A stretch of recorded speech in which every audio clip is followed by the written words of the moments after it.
Sir, Mahatma Gandhi English medium school खुले थे, काफ़ी उसमें शिकायतें भी हैं, ये इस तरीके की बातें भी थी कि टीचर्स की कमी थी और इंग्लिश स्कूल खुले, तो क्या उसके ऊपर कुछ रिव्यू होगा? उन सब का अध्ययन करेंगे और हमने कहा कि विद्यार्थियों का हित सर्वोपरि है।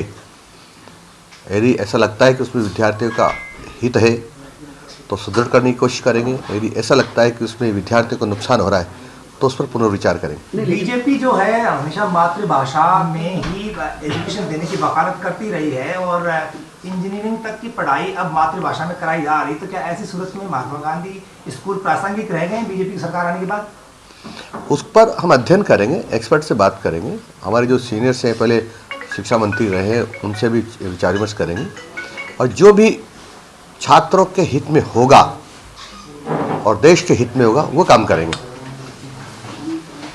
100 दिवस की कार्य योजना भी शिक्षा विभाग के लिए बनकर तैयार हुई है, किस तरीके की प्राथमिकता रहेगी? अभी मुझे जानकारी नहीं क्या योजना तैयार हुई, उसको देखेंगे। सर, सब्जेक्ट के अंदर भी बातें थी कि कौन कौन पढ़ाए जाएं, कौन नहीं पढ़ाए जाएं, ये अक्सर विवाद का विषय रहा था। पिछली बार वीर सावरकर को लेकर भी कुछ बातें आई थी, क्या आप उसको लेकर भी कुछ? देश के सभी महापुरुषों का सम्मान हो, ऐसा हमारा विचार है। मदन दिलावर अक्सर हम देखते थे, वो कहते थे कि कुछ कमियां हैं जो कांग्रेस राज में, ऐसे महापुरुषों को नहीं पढ़ाया जा रहा है और जिन लोगों को पढ़ाया जा रहा है उनकी औचित्य नहीं है, तो क्या आप उन चीज़ों को रिव्यू करेंगी सरकार? हमने कहा अभी तो हमने संभाला है, सब देखेंगे।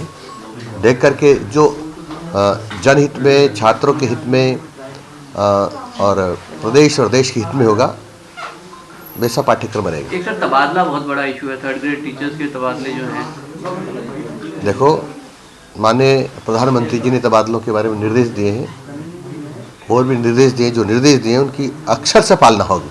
मतलब डिजायर सिस्टम बंद होगा, प्रधानमंत्री जी क्या कह गए? प्रधानमंत्री जी ने जो हमको निर्देश दिए हैं उनकी अक्षर सह पालना होगी। सर, शिक्षा के साथ साथ संस्कृत शिक्षा भी आपको मिला है, संस्कृत शिक्षा को लेकर क्या प्राथमिकता रहेगी? संस्कृत शिक्षा, संस्कृत है सब भाषाओं की जननी है, उनका उसका पूरा सम्मान होगा। लंबे समय से संस्कृत शिक्षा विभाग में भर्तियां नहीं हो पा रही, वो सम्मान में सब आ गया है। तो पंचायती राज विभाग भी आपके पास आया है, उसमें क्या कुछ आप देखते हैं ग्रामीण इलाकों में? अभी मैं उस विभाग को देखूंगा, पर उसमें मेरा जो स्वच्छता अभियान है उसको स्वच्छ प्राथमिकता रहेगी। तो सिलेबस में कुछ बदलाव की गुंजाइश लगती है आपको? देवनानी जी कई बार इसका जिक्र कर चुके हैं पिछले 5 साल में। मैं कह चुका हूं कि जो भी छात्रों के हित में, बच्चों के हित में और शिक्षा के हित में होगा वो सब करेंगे। तो तबादले आसपास तो नहीं दिखते अभी? तबादलों को लेकर तो कोई जो नीति की बात की थी कि तबादलों में नीति होगी या कुछ? देखो, अभी परीक्षाएं चल रही हैं और परीक्षाओं के चलते हुए हम कोशिश करेंगे कि अध्यापकों के ट्रांसफ़र ना हो, लेकिन उसके बावजूद भी हम आज अधिकारियों से बातचीत करेंगे। उस बातचीत में से क्या निकलता है, कुछ ऐसे लोग हैं जिन्होंने एओजी टीचर्स लगाए हुए हैं, तो उन पर ट्रांसफ़रों पर कोई बैन वैन होता नहीं।